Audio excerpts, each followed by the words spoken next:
Hello, in today's video, I'm going to tell you how to fix error 123 in Sims 4. If you are experiencing error 123 in Sims 4, this error can cause your game to crash, making it difficult to play. The primary reason behind this error is outdated mods.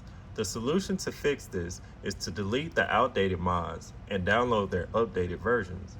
First, identify which mods are outdated by checking the mod creator's website or forums for updates.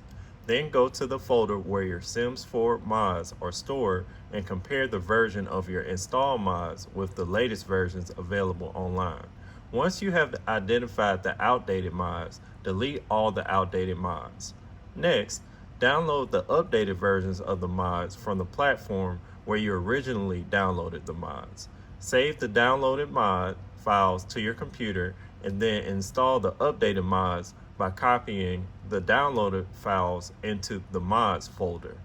Make sure you enable mods in the game settings by going to the game options menu, selecting game options, then select the other tab and confirm the enable custom content and mods option is checked. This should fix error 123 and prevent further crashes in Sims 4. Hope this video helped. Make sure to like, comment, and subscribe to the channel. Thanks for watching. See you in the next video.